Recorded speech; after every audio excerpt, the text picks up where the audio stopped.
आप अपनी घोषणा का फल हैं। जैसे कि गिनती 23 उसके 23 में लिखा है, निश्चय कोई मंत्र याकूब पर नहीं चल सकता और इज़राइल पर भावी कहना कोई अर्थ नहीं रखता, परंतु याकूब और इज़राइल के विषय में अब यह कहा जाएगा कि ईश्वर ने क्या ही विचित्र काम किया है।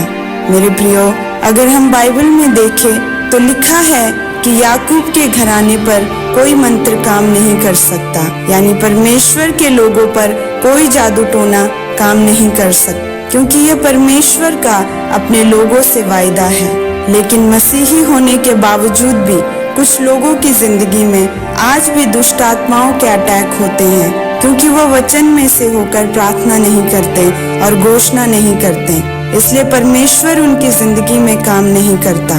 आज कुछ लोग ऐसे हैं जो हमेशा अपने जीवन में गलत घोषणाएं करते हैं, इसलिए उनके कारोबार मरे हुए हैं, उनके परिवार टूटे हुए हैं। अगर कोई उनसे उधार पैसा मांगे तो वो कहते हैं कि हमारा कारोबार सही नहीं चल रहा, इसलिए हमारे पास पैसा नहीं है। आज कई लोग ये सोचते हैं कि मेरी शादी नहीं हो रही क्योंकि मेरे पड़ोसी ने जादू टोना कर दिया है।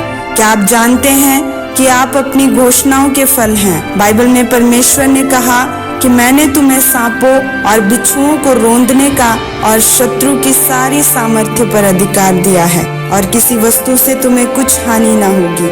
मेरे प्रियो, इसलिए आज आपको सोने से पहले और उठने के बाद परमेश्वर के वचन के द्वारा सबसे पहले अपने लिए सही घोषणाएं करनी है, ताकि आपकी घोषणा के अनुसार आपकी जिंदगी में काम हो सके।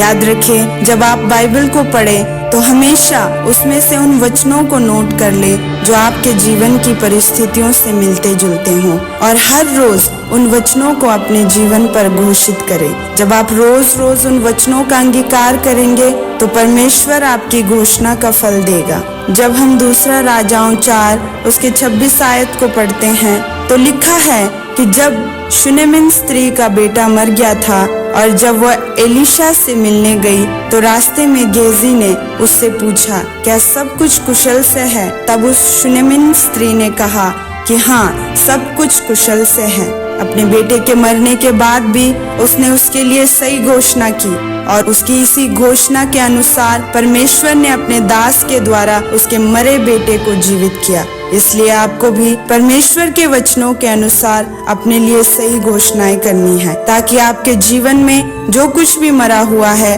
वो जी उठे और परमेश्वर आपकी घोषणाओं के अनुसार आपको आशीषित कर सके। आमीन।